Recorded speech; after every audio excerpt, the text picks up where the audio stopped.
Hey, Michelle. It is. Hi, Shauna. Hi, ladies. It's good to see you all. I am getting warm. I'm getting warm. I it got suddenly cold. Hey, Dana. It's good to see you.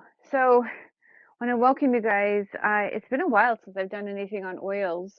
A large part of that has everything to do with um, just a lot of deep exploration. Exploration in the sense of what is it that I really am bringing forward when I talk about oils, and just to get really honest about within myself. And so that's why I say here I wanted to talk about the nervous system mirroring our belief system, because there's just an increase in so many people struggling emotionally and mentally. um, and I listen to and I can hear the beliefs, and honestly, like I said, it really comes back to even listening to the beliefs within myself and noticing how they register in my system. And one of the things I'm going to say right off the bat is I talk a lot about oils. I love educating about oils.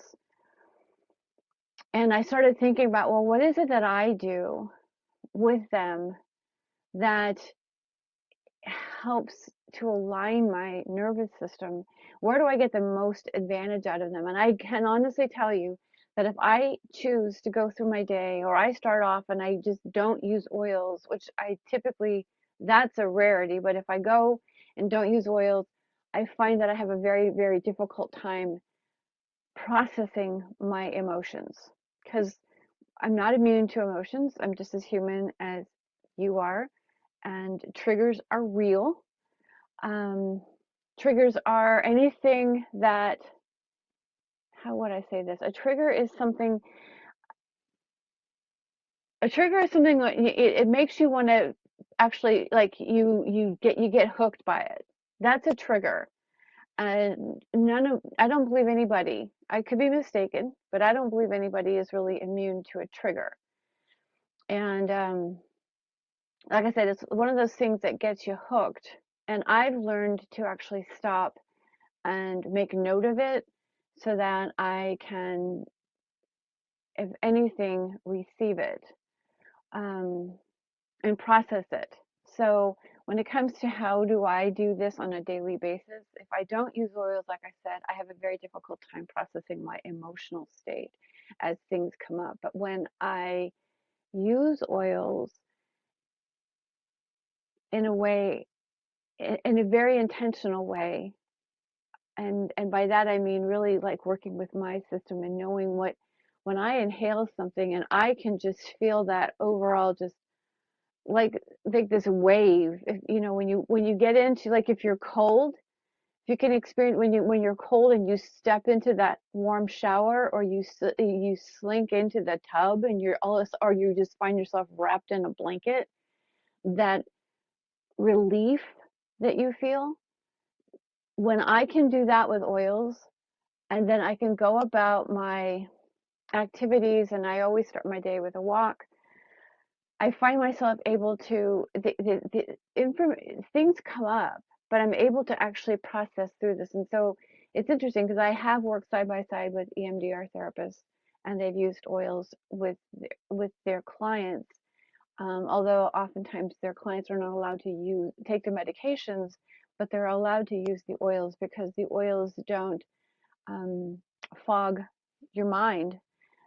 They actually help clear your mind. And so, one of the things that I was telling some people last week, which is the difference between using oils to fix a symptom, is I would prefer, the way I like to look at it is, I don't want to use them to fix symptoms, because when we go to fix a symptom, we are relying on something outside of us to save us. And that was a big one for me to really understand. Um, So while there's a story that's here for me to share, and I don't know why it has really it does have relevance because it's a nervous system thing and it's a belief system. It has nothing to do with oils, but it has everything to do with beliefs. So I'm going to share a couple of mine, and you guys are always welcome to share yours, or if you have any questions. And then I'm going to talk a little bit about a constituent here that's not prevalent in a lot of them, but the reason why I really like it, and also say a little bit more about the nervous system. So before I forget that part, I want to say that the idea here is the beliefs that we accept, to actually underscore this entire topic. The beliefs that we accept are the ones that our nervous system takes as true, and it wires the brain. So the brain becomes wired to mirror, to map the belief systems that we accept. The idea of acceptance is to receive life. And when we, I want to say, when we look at just the mere simple statement of manifestation, manifestation is what we receive, right? And but the idea of attraction isn't it, it's about acceptance. It's about what we receive. And if our neurotransmitter receptors are altered as a result of stressors that we've experienced throughout life, and these are belief systems that we've accepted and have adopted, it alters the way your chemistry is being produced. And so it's a matter of what you are actually receiving. We are essentially like radios where we have this ability to fine tune. And this is how I see oils these days. I did start out a long time ago working with oils, and I viewed them as that symptom relief.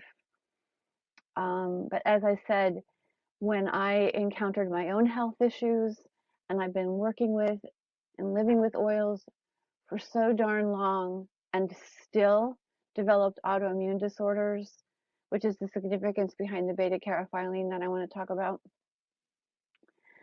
But with all of that, and like I said, it has to do with autoimmune disorders among other things. Um, I had to examine what the heck is going on because I truthfully felt like a fraud. And one of the things that I shared, it's really come forward for me was I lost a very significant person. I've labeled him or defined him as the love of my life. It'd be 2 years in December. And in the process of all of that, my life, everything that I had established or created, what I believed to be a foundation, just crumbled. And never really processed any of it because I had to hit the ground running. And we've had a significant round of deaths this year in my family as well. And I've been exploring all of this because I haven't been away from death ever since I was a little girl. There's always been somebody in my life. It was never age related that passed. And the most, besides Steve, the other biggest significant one was my sister. But I was considerably younger. I was only 18 when she passed away. She was younger than me. And in my reflections of this, and this actually came up this morning, so well, let me back a minute. The other stuff with regards to Steve really started to surface about abandonment. Now, I know he did not abandon me. I mean, that was just completely unexpected. It was not like, but what it did is it brought up triggers. It brought up a trigger of feeling abandoned. And again, this has everything to do with the beta carophylline that I'm going to talk about. So I was facing this abandonment, and as I was reflecting on the deaths that we've been experiencing, because my one son is having a hard time, and I remembered my sister.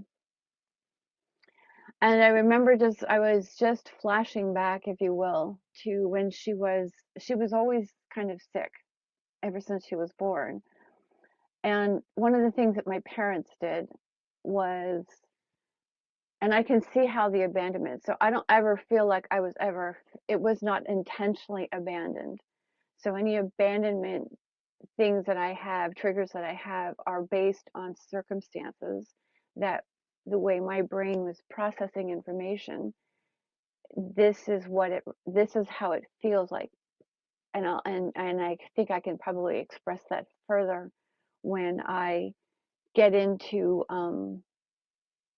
the story. So at any rate, with my sister being sick, my parents basically were completely focused on her, um, buying her everything. I mean, I just remember this child. I mean, I remember my grandparents going, "You're just spoiling this child." She had everything you could potentially imagine. And as I was meditating on this morning, it occurred to me that no amount of money could save my sister's life. And although I had interpreted in my young brain throughout all those years, because it was basically my entire childhood, I witnessed this. I came to, I could see how the abandonment thing would begin to take shape. But no amount of money was going to replace or protect my sister, or save her life. It was not going to save her. And I can honestly say the same thing about Steve. Steve, like I said, died suddenly. It was not due to COVID. It was actually he stressed so much about money that even though he had money, it wasn't like he was, eating up. It wasn't like he was broke and destitute. Let me just say it that way.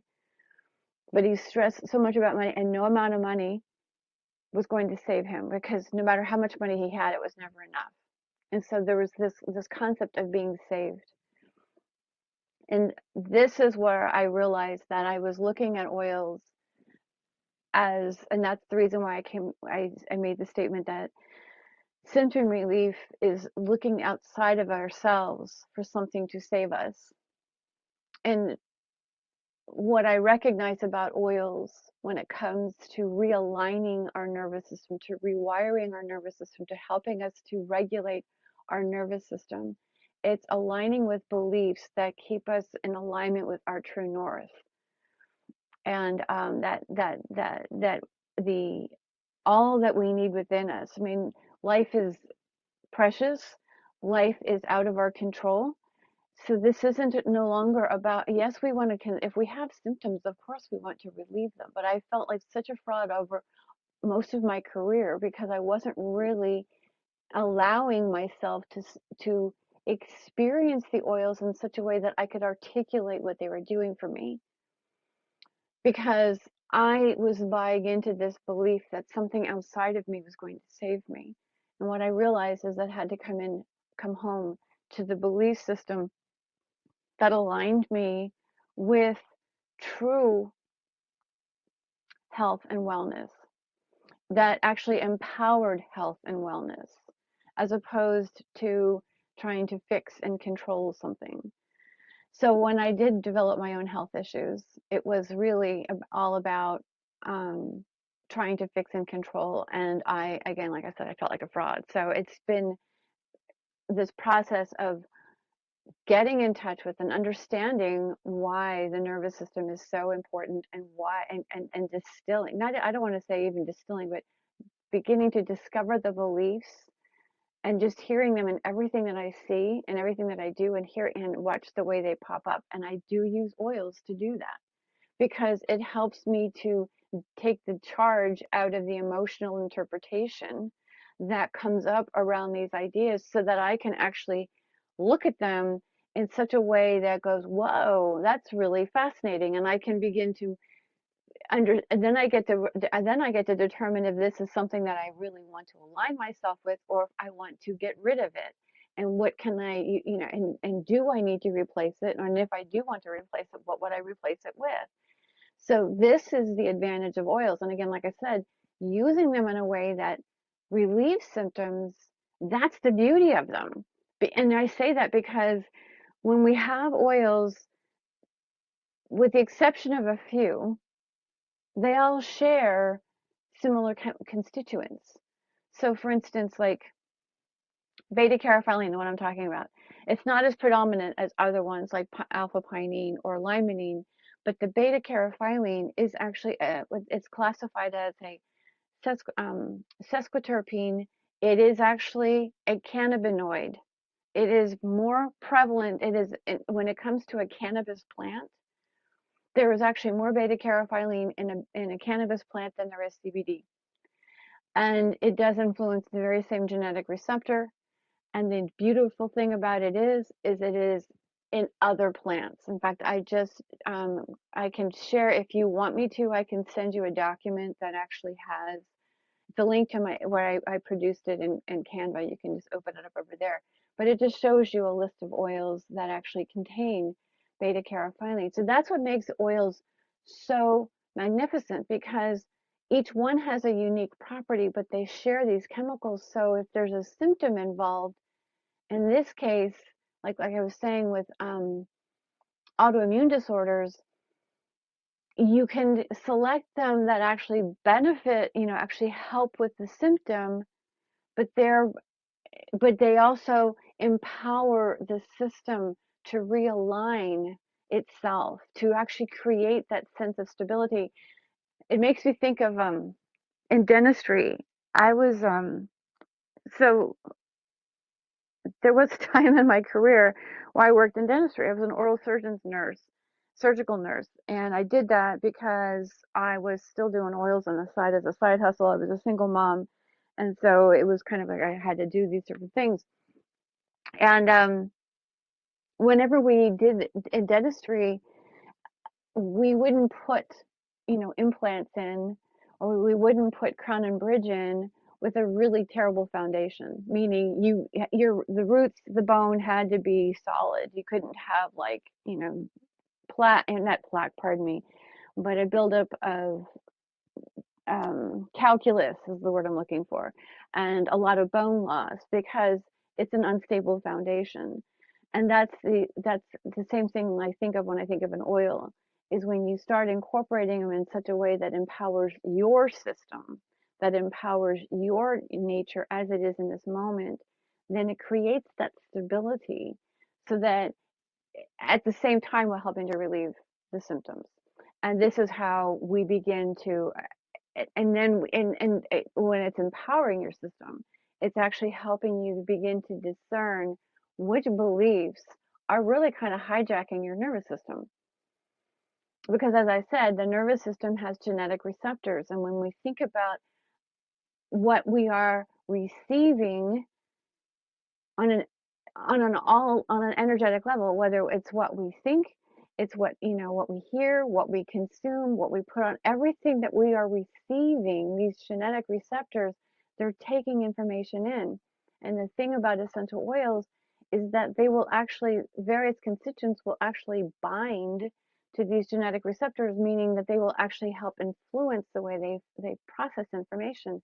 But if we're constantly receiving information, if we're constantly receiving energy, I'm just going to use the word energy because chemicals are energy, but if we're constantly receiving inflammatory ideas, inflammatory, yeah, just I'm going to go for inflammatory ideas right now. If we're going to constantly just take that in and allow it to, and accept them, adopt them, and it's one thing to kind of take a look at something and go, well, and kind of consider it. There's nothing wrong with considering anything. But when we take it in as like, and we start talking about it as if it's truth, it's, I just say it's probably, wise to understand what that's about. Because like I said, fear is, fear, there's one thing to use fear to be cautious. It's a whole nother thing when all of a sudden it starts to rock our world, because now we're changing the way we do things, we're changing the way we interact with people, there's division happening. And so a large part of this room, the reason for this room today and all of these talks, is because there's so much happening in our world right now energetically, that if we can really align ourselves with what we are accepting and what we are receiving on a personal level, we can alter our entire experience of health, wellness, prosperity, and so forth, because it changes the beliefs, and this comes from the stories from the past as well.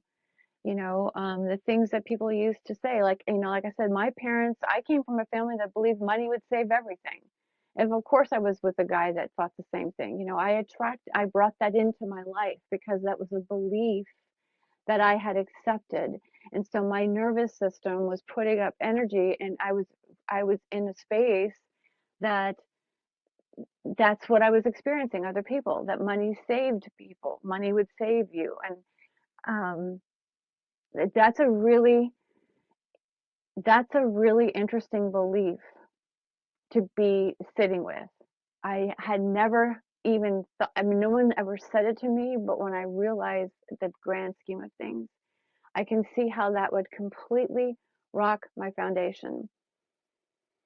Because to be truthful, in my experience, what I witnessed is if you had money, you belonged. If you had money, you were accepted. And I had no idea I was going to go down this road with this, but this is really this is really how it showed up for me. And so when I didn't have money, which has been ups and downs, like everybody, I think most people experience, I won't say everybody, but when I had the ups, I had friends. When I had the downs, I didn't have any friends. So I belonged and then I didn't belong. This is the reason why I ended up getting involved with addictive behaviors, with substances and whatnot, because I found a place where I belonged and I accepted. And the fascinating part of this is all tied to the endogenous opiate system, which is the part of the immune system. We recognize opiates for pain relief, but the endogenous opiate system began as one receptor. Now we're back to receiving. We're back to another receptor. It was only one receptor when in the over 100,000 years ago. And then through time, it diversified. It created. It developed different versions. It progressed. We'll say it that way. It progressed. And today we have four. And part of the purpose to the endogenous opiate system, besides physical pain, it's also emotional pain, because it helps to quell that sense of belonging. It helps to ease that feeling like you've been accepted. It's part of the, that's what oxytocin is. It's that hug hormone, because when it creates bonding. It's how it was nature's way of helping us create community.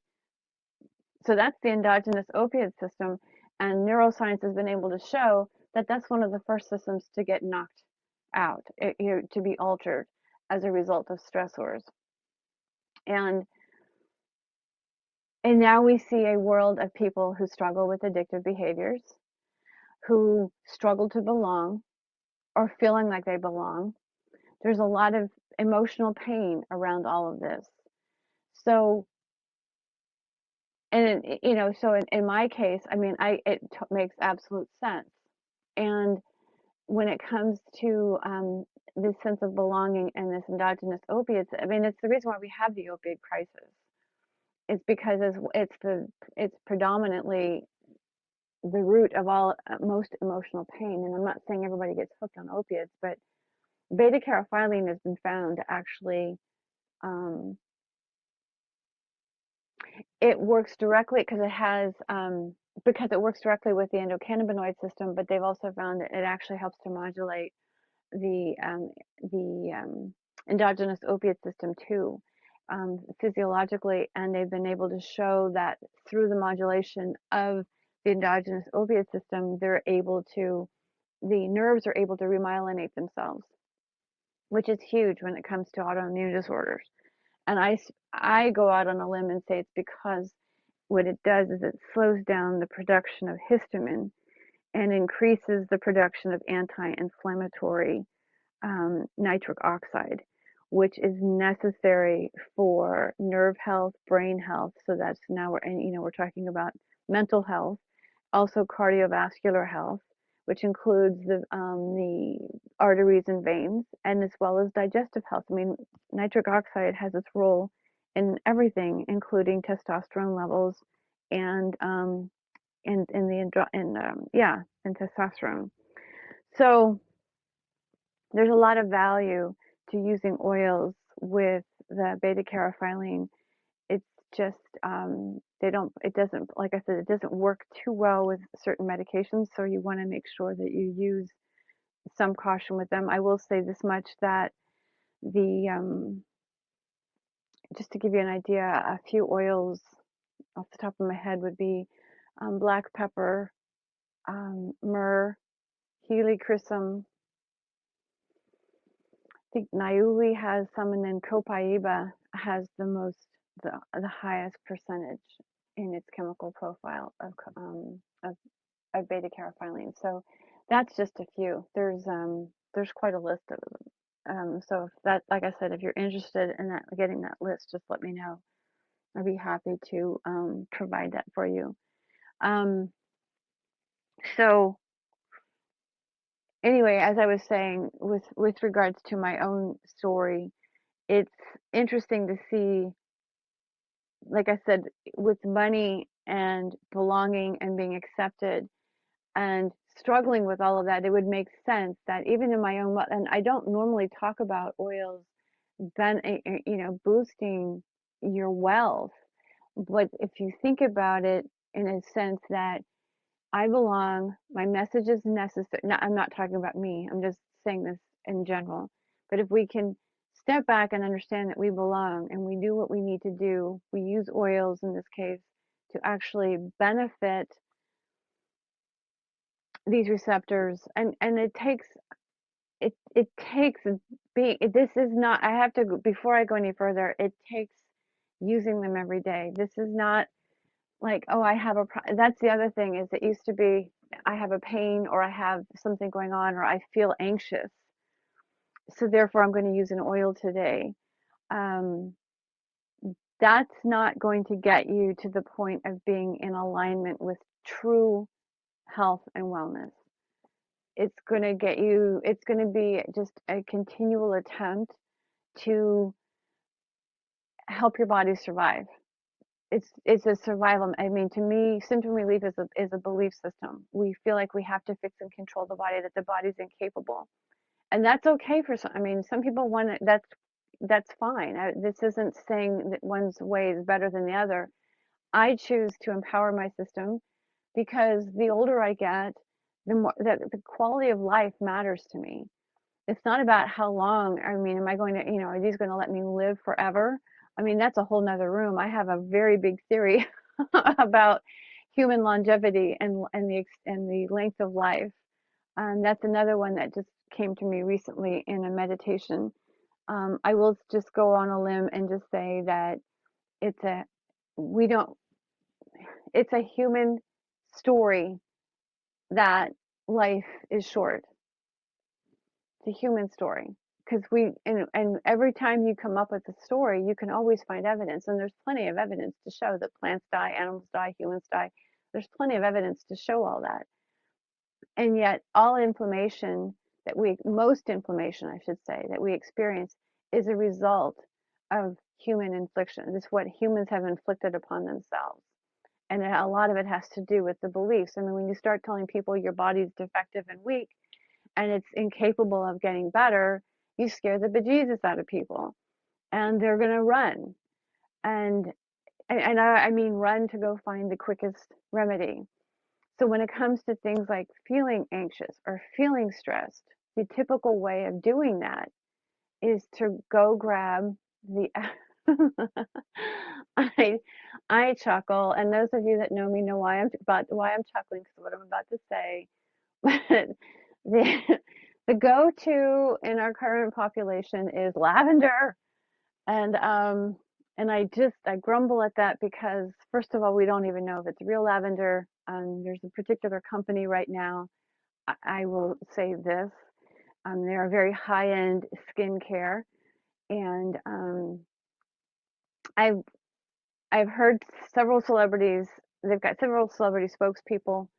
Um, and I was on their website one day looking up some stuff, and I noticed on one of their products it says that if you look at the product listing, it shows, it lists it as the way it's listed makes it look like it's lavender. But when you actually, when I when I looked at the botanical name, it's not really lavender, it's lavandin. Again, but the way it's worded, the way it's on there, most people would see that as lavender and think that it has lavender in it. And there's 9 different types of lavender, number one. Um, and most lavender has ketones in it, which, if you're prone to seizures, it's not recommended to be used with people who have or do get seizures, or who are prone to, or are susceptible. So especially, things like lavandin. And the reason why it's lavandin is because it's a lesser expensive form. It smells very much like lavender, so people don't know. So they get you on the smell, but that's not my complaint about lavender. Lavender is also, besides having ketones, which means it's long-term use or consistent use of things like lavender, are neurotoxic, meaning they will scar how interesting is because it scars nerves.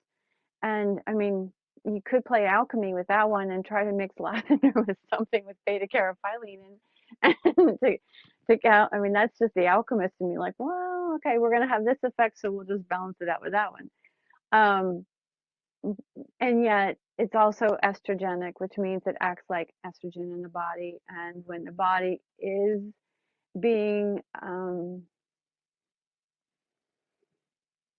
affected by stressors, then estrogen in that at that moment is being used to create inflammation. It's the reason why we have these various toxic forms of estrogen, because the liver has to adapt in order to not in order to maintain inflammatory levels of estrogen in order to protect the body, because like I said, estrogen is also a stress hormone, which is about protection. The stress mechanism, your stress response, which is your epigenome, is simply just that. It's a system of survival. And when we keep using oils, like if let's just say, for instance, we're anxious, and we know that when we smell lavender, we have that really nice relief. We feel relaxed in that moment. I'm not saying the short-term effect isn't beneficial. I'm talking about the long-term active, constant use of it becomes detrimental. But let's just say that that's what we're doing. So in the interim, we're getting the relief. In the long term, we're actually maintaining survival, because we're holding the body in that survival mode. Because again, like I said, it doesn't replace estrogen; it acts like estrogen. So it's going to fall into that active inflammatory state. So long-term use of lavender becomes inflammatory. That's why it's neurotoxic. So that's an example of what happens when we keep wanting to, when we buy into the belief system that we have to treat the symptoms. Now, let's just say, for instance, you do have anxiety, you are feeling kind of, and again, there's different reasons to feel anxious. Um, so in that case, you could use something like, um, let's just say, I'm going to give you a scenario. You're in a situation and you're with people, but you just feel kind of like as an outsider, and it makes you anxious because there's this belief that you feel like you don't belong, or you wonder, do I belong? And it may not be like blinking like a neon sign on your forehead, but it's one of those things that kind of gets you all the time. And it's just that ninja like thing that all of a sudden it becomes so familiar you just don't even notice it anymore. Kind of like that happens with scent. It becomes so familiar we don't even notice it. So we just have these, and that's the thing, is why I love when we start finding ourselves getting anxious, when we can use oils to help us figure it out, like what the heck has me triggered right now, so that we can now begin to dispel, like really take the energy out of these triggers, so that so that's no longer so familiar, that so that when it pops up, we we now know how to handle it differently, that it's not running our show, that we have regained the cognitive control. Um, so I'm going to come back to that for just that, just reminded me of something, but I wanted to say, so in the case of you're in a situation where you feel like you don't belong, or there's that sense of this is, a common theme for you, a better oil to use would be something like Roman chamomile. Now, Roman chamomile does not have beta caryophyllene in it, but it actually helps promote the production of oxytocin. And oxytocin, the purpose of oxytocin in our body is to help us to be able to regulate our physiological reactions as well as our emotional reactions. So it gives us a better facility over what's really going on, which now brings me back to the cognitive control. Because when we become so accustomed to feeling, so accustomed to being on edge and so accustomed to these these beliefs that, I mean, they're just a part of us. They've been a part of us since the day we were conceived. I mean, this information was coming at us in utero. So, and this isn't about bad or wrong. This is the reason why degeneration and inflammation is passed on through the generations. This is why children are being born with more and more health issues, because these beliefs are what's being creating the inflammation, and it's these beliefs that are actually being passed on, not the degenerative health issues. I realize there are some genetic disorders. I do understand that, but I'm talking about things like autism and anxiety and depression and cancer. Um, these children didn't ask for it. I know the parents didn't want their children to develop it, but the energy of these beliefs are harbored in our genes. And when we, and as a result of that, we come into this world already armed and loaded with how to react to the world. We're already wired for that. And the longer we keep doing the symptom relief thing, we maintain the neuroplasticity of being armed and ready. But the moment we start aligning ourselves with empowering the system to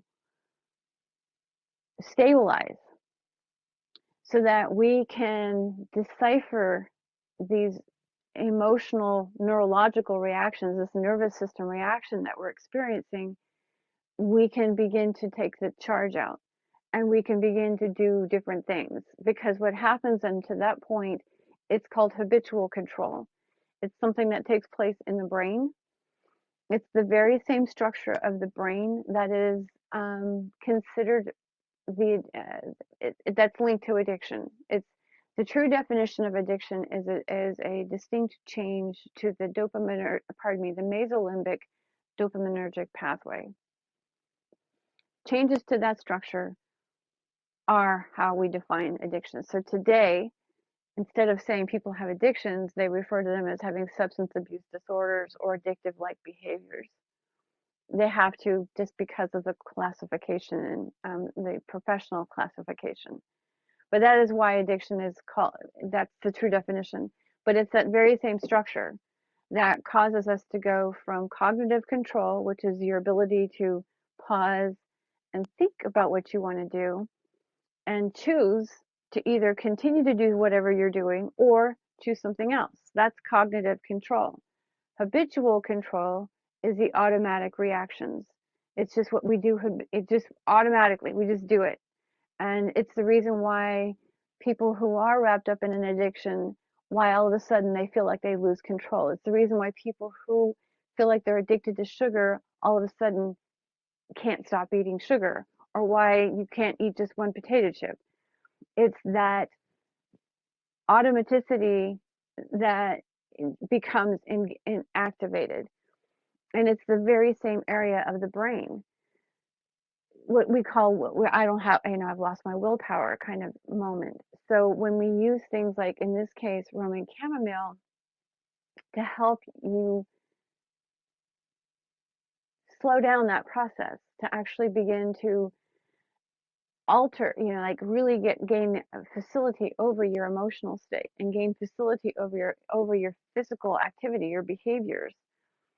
You now are in that, you're positioning yourself to regain cognitive control and beginning to either make the decision that you were follow through on the decision you were already going to make, or do something else. But it actually empowers your ability to, it takes your choices, your decision making to a heightened state. It really develops and you don't feel like you're making decisions any longer because, well, I don't know what else to do. It helps and the continual use of these on a daily basis. And like I said, I usually start up every day, with the exception of from time to time, but I always start and end my day with oils, always. Sometimes I'll use them in the middle of the day depending on what I've got going on with me. If I end up feeling anxious about something, then I will actually stop and put some more on. So I do use them as to kind of, like I said, if something has me hooked, I will use them to unhook me. Otherwise, they are consistently part of my morning and my evening routine, just to help my system remain in alignment and protected, and more importantly, in helping to continually redirect my brain neuroplasticity, um, for better, for living well, for a better state of wellness, giving me a higher quality, just a better quality of life the older I get. And my memory is really what's important for me. My brain health is what matters to me. And the brain affects everything in your body. So that's why I use oils. And when we start to use them on a daily basis like this, somebody asked me the other day, can I can we just diffuse them?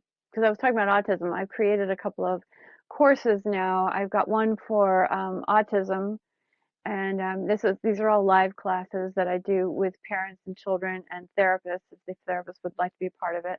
And then I've got one for anxiety, and each one actually contains kits of oils that you get to work with and that you'll get guidance from. Like I said, but everything's live. It's live with me. But the reason I say that is because somebody said to me recently, well, can we just diffuse these oils, like in a classroom full of children with autism?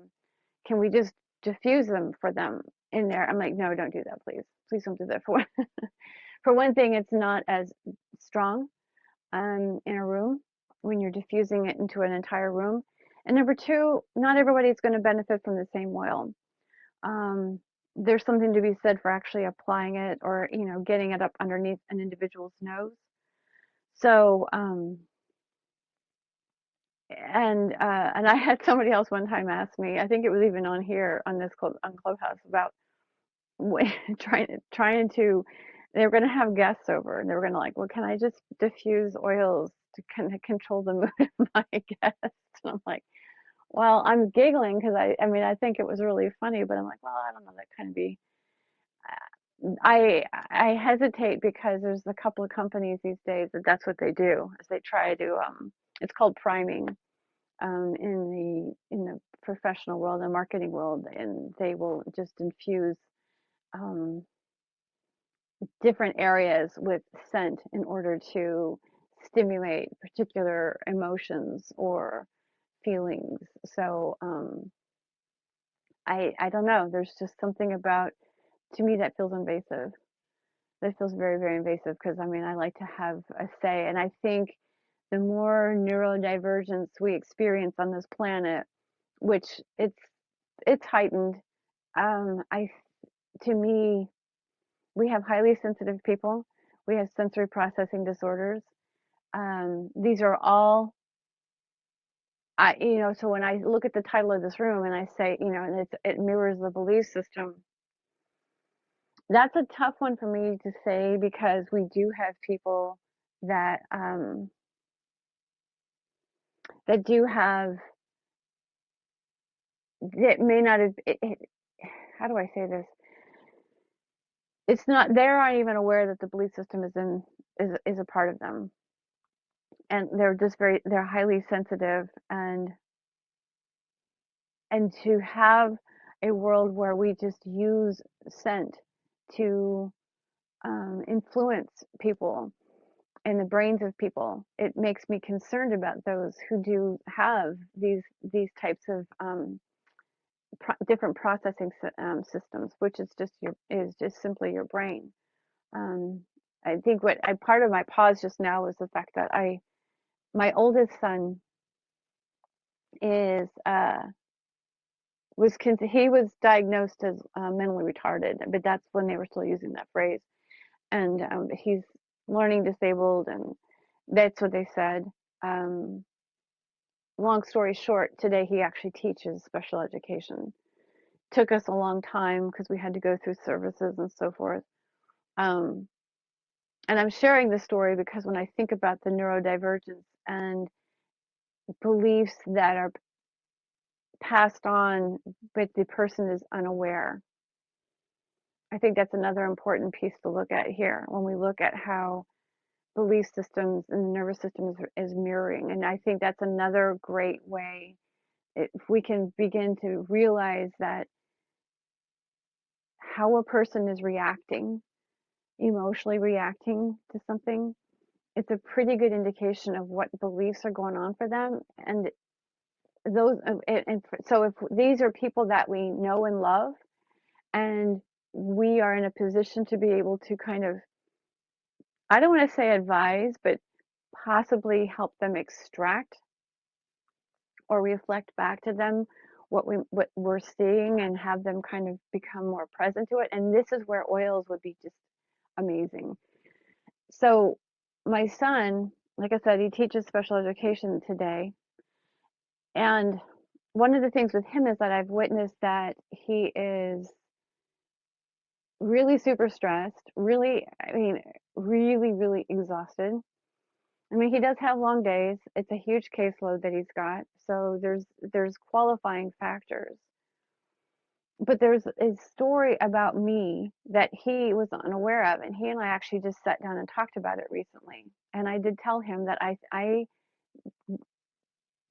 do feel like that this is part of his stress, and he doesn't even realize it, or one of the stressors in his system. And that is, when I was a little girl, I there was some special education kids, and we were, everybody was isolated.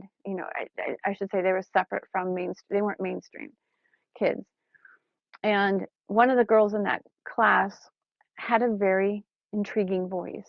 It just was it just, and as a child, I just like to mimic. I mean, I just did. And but I didn't do it to her face. And subsequently, having had my own children, I found out, through doctors and whatnot, that kids just pretend, they imagine things, even if they don't have it in front of them. They use their imagination to make sense of things they don't understand. So when I was a little girl and I didn't understand these people because nobody was explaining them to me, and this one girl had a very intriguing voice, I received a tape recorder one year, and we were building a new addition on the house, and the acoustics were amazing. So I went into this room that had no carpeting or anything. It was just all concrete. And I started pretending to be Janie. I was just talking like Janie because I just wanted to hear this. And so I was recording it. My mother heard me. She came in and she took the tape recorder from me, and she asked me what I was doing. And I told her, and she looked at me and she said, God's going to punish you for that.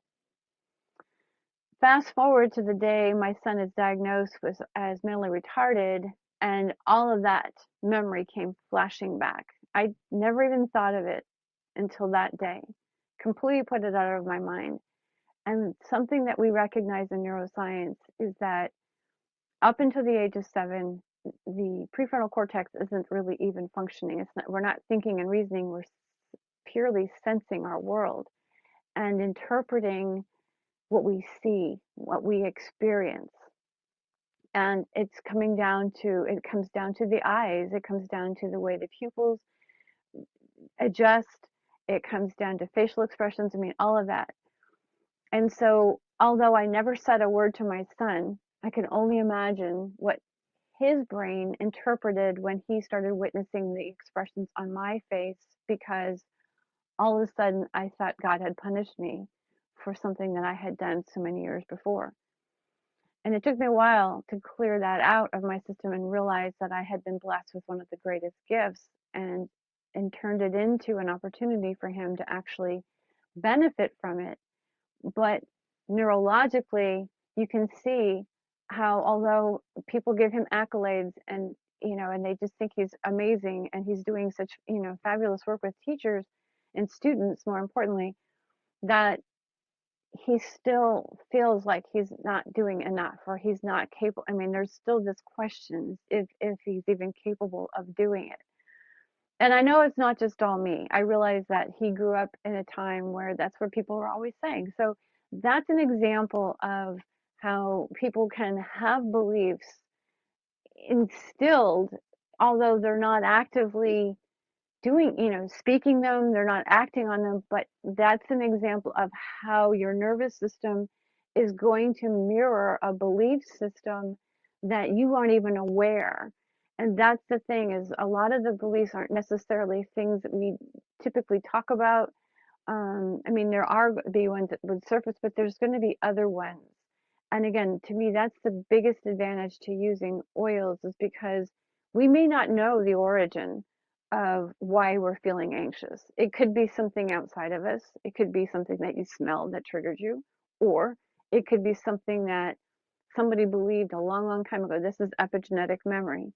And that's, again, the advantage of using oils that are accommodating your nature and allowing them to realign you, so to speak, and helping you and more importantly, helping you redirect your neuroplasticity so that you become far more responsive and able to cognitively think through things, as opposed to habitually. I mean, actually choose. I mean, I'll give you an example. Let's just say there's a whole brand new package of cookies and you've had a stressful day and you're like, I just feel like eating cookies.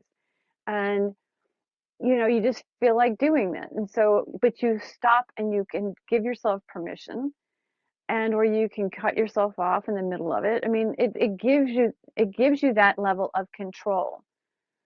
To me, having been a full-fledged addict, and when I say that, and I that's a hard word for me to say because I never wanted to identify as such. But like I said, I was hardcore in the sense of what in my selection of drugs of choice. And to go from that to be able to sit here and go, well, I'm going to give myself permission to do something. To me, that's an extraordinary leap, to go from I can't control myself to I have absolute control over what I'm about to do. And being at peace with that. Now, the next level obviously is being kind to yourself if you choose to go through with it. But once you've given yourself permission, and I'm just giving it as an example, but there's a lot of people that I talk to that we feel like we just lose control. Just lose control. Like with sugar. I mean, let's look at sugar. Let's look at carbs. I mean, we can do our shopping or exercise. I mean, all of these things that all of a sudden I can't control myself, to stopping and going, you know what? I actually just don't feel like doing this right now. I actually want to stop. To me, that's worth everything right there. That is, in my world, that's worth everything, because I know what it feels like to not, I mean, even in an argument, I mean, I'm just being really transparent right now. Even in a dispute with somebody, you lose control. You lose that emotional control. You're like you're wailing, and you're like you and I mean, and then after there's that the after effect where you're just kind of sitting there going, oh my God, what did I say? Why did I say that? You just feel like the hangover from just having just let into someone. And I grew up with a rageaholic. I mean, my mother was just a rager, and I was so afraid to become her. And I know that's part of why I ended up doing a lot of the behaviors that I did. It was just these beliefs that I was just, it was the beliefs that came up just around that, and to recognize how my nervous system actually took that information and how it transferred it into other activities, so that I didn't experience that, but I never knew how to deal with my anger. And I never knew how to express it in a way that was productive. And so the inner conflict was real. So being able to go from I don't have control over my temper and I don't want to be like her to I can control, I can put words to this, I can speak clearly, and I can achieve something more than what I'm currently. I mean, it just, to me, that's why I'm having this room today. And that's why I've been so talking about this lately. And by the way, I'm also the 11th of November, I'm hosting a free workshop called the Belief Blueprint, that we can begin to dive into a couple of things that I think would make a huge difference for some people, um, as far as being able to break free from beliefs that we hold that are I'm just gonna say it. I mean, that we're hostage to, and we don't even realize it. And like I said with my son, I mean, I know that that was going on for him. So he and I actually sat down and I talked about it. I shared my story with him. So he knew, he could get a sense of where he would, and yes, he does use oils. And I mean, he uses oils, especially when he starts to feel overwhelmed, and he's using them for that purpose. So to me, that's the greatest advantage, because we can reset our nervous system. Because, and again, we don't have to know the beliefs. We can just feel them, and we can feel some things up. And as I said, there may be things in our system. I really, the one thing I want to say that's just popped into my head is that I haven't said, other than the fact that our epigenome is our stress response, and it's all about protection and survival. And I want to go out on a limb and also say our beliefs are too. So this is not about beliefs are bad. You know, when I go back to the one that I shared earlier about money can is money is money will save you, which is a big belief that I witnessed. That's not a bad thing. It's it's a way of my family existed. It's the ways people go through life. It's simply a way. So when it comes to beliefs and it comes to epigenetic memory, the thing that I want to be really clear about is that it's simply a a a topic. It's a story. It's an interpretation. That's the word. I prefer that better. It's an interpretation that gets created as a means of survival, and it's based on the energy. So what they've determined in nature when they study plants is that, and this is how they were able to determine this in human beings too, is this what they call epigenetic memory. Um, but what it means is that, like for instance, if for a season a plant is exposed to extreme temperatures or drought, it makes an imprint on the epigenome of that plant, so that the offspring of that plant have that imprint in it already. As a, it's almost like a message in a bottle. That's how I would describe it. It's like a message in a bottle. It's like the parent plant dies, but the offspring now has the information with it.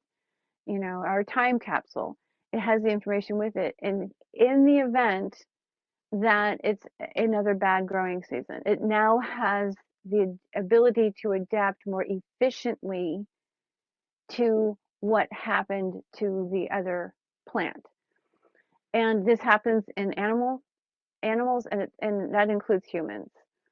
And so what that means is, like, those of our people in our lineage that may have endured, um, genocide or cataclysmic, I mean, like hurricanes and famine and volcanic, just like destruction. I mean, or just depression, or for that matter, like um, the Great Depression, where people were just going broke and poverty was the thing. Those those experiences become imprinted in your genetics, and so it gets passed on from generation to generation. That doesn't mean we have to be plagued with all this energy, but what it means is we know that it's there. And the constituent that I was talking about earlier, beta carophylline, actually has the ability to communicate via its, I think it's phosphorylation pathway. There's two pathways that actually connect with the DNA and notify the DNA whether life is good or life is not so good. And it helps the DNA to regulate itself in order to send out inflammatory signals or anti-inflammatory notifications. So those pathways are kind of like they're monitoring the environment at all times. And beta carophylline has the ability to pass through and actually notify the DNA that all is good, and really helping to dispel again energy that might be stored in the DNA that has absolutely no purpose in this lifetime, has absolutely no purpose, or maybe even in this moment. Like, just say for instance there's a trigger that is similar. um, let's just say you've lost your job. Okay, let's say you've lost your job, but somewhere in your family line there was a period of time where broke and hungry were a real thing. I mean, it was ongoing, and it took some time to regain, but there was a period in time where the family just really struggled with money and food and so forth. Losing your job, even though it's temporary and you're on your way to going back and getting another one, could very well activate the energy of that memory in your genes, and it's going to cause you to maybe become more anxious, or maybe become, lose sleep, or become chronically worried and doubt, and all those what we consider to be natural reactions to something like this, and we don't realize that there's a history to it. And so when we use something like an oil, like let's just say copaiba, for instance, and let's just say you use it as a nighttime oil to put on your face because it's amazing on the skin and it really will knock your butt out if you like, to get you to sleep. But let's just say you use it, but because it also has the ability to communicate with the DNA, it's going to dispel that particular energy, is going to quell any stressors in the endogenous opiate system, and it's also going to support the endocannabinoid system as well as your nitric oxide levels, which is better mental health and gut health and heart health. So it really begins to encapsulate an empowering story for your system, as opposed to buying into a story that happened once before but is not, you don't have to relive it today. That is another way that we can circumvent generational trauma, if you will, or epigenetic memory, by incorporating these oils that help to begin to regulate the eras of our story, so that we can be fully present in what we're going through right now, as opposed to reliving energy from another time. So, my goodness, I gotta, I gotta, I, I don't know if anybody wants to come up and say anything, or if they have. I've got to take a swallow here. I am thirsty.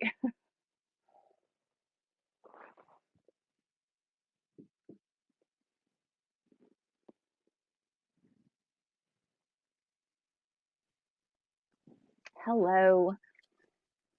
Hi, Tammy. It's so good to see you on here. This was so amazing and rich, and like every word that you said, I was like, I need to just write all this down. So I definitely need to go back and study the replay.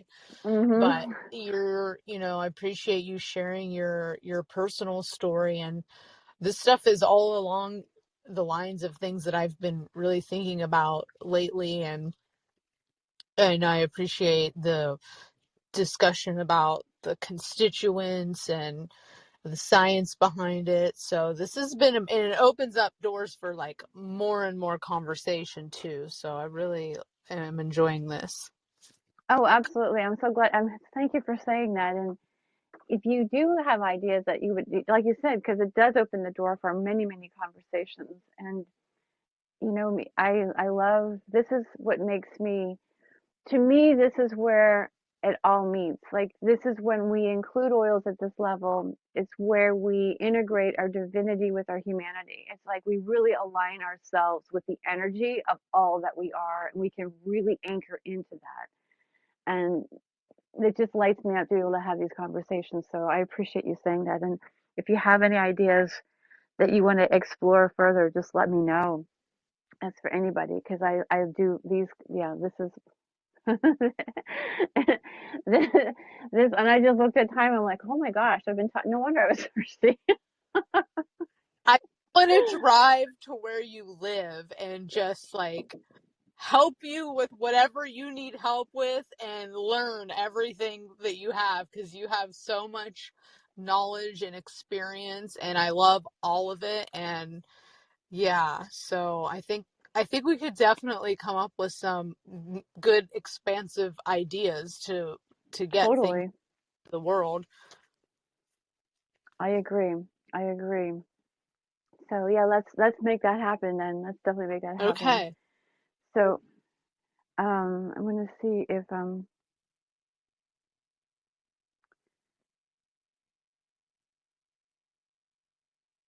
okay. I was just looking at Michelle and Shauna. And okay, well, you guys, um, in that case, what I'm gonna do is I'm gonna like let it hang there for right now. Like I said, if you guys, I have that document about the oils that have beta carotene. I mean, I have them. You're welcome to that. And like I said, I've got that workshop coming up on the 11th, and Dana and we're going to put our heads together and we're going to do something more. So I'm just, I can't thank you guys enough. Julia, Emmy, Shauna, Sandeep, it's so good to see you. And Michelle, Dana, you too.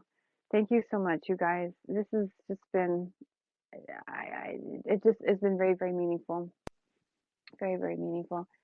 Thank you. What's the best way to stay in touch with you? Definitely, I'm interested in that document. You said black pepper. I had some black pepper right there. I'm like, the smell. Definitely. Yeah. Well, well, you know what? I can, I can give you my phone number. I mean, I know what you can do. I know you, I mean, on here, I mean, I know they have voice messaging here, but that's kind of strange. But I'm on Instagram, I'm on Facebook too. And do I have your email address? I don't think I do. I don't think so. I'll send you a message on Instagram. Perfect. That sounds perfect. Okay. Perfect. Yeah. And you guys, if anybody has any questions, I mean, once we get out of here and there's anything that comes up that maybe I said and you're like, whoa, wait a minute, I do have a question about that, just let me know. Just like I said, Instagram, Facebook. If you have my phone number, you're welcome to text me. So definitely get a hold of me, and I'd be more than happy to answer your questions. So, with that, I guess I'm going to say thank you again from the bottom of my heart. Thank you for allowing me to share this with you. Michelle, good luck with your electrician. Shauna, thank you for being here. Sandeep, Julia, and Emmy, it's good to see all of you. And Dana, you take good care of yourself too. It's good to hear your voice. Thank you. God bless you. Have a wonderful rest of your day. It was so good hearing from you. You too. You too. Thank you.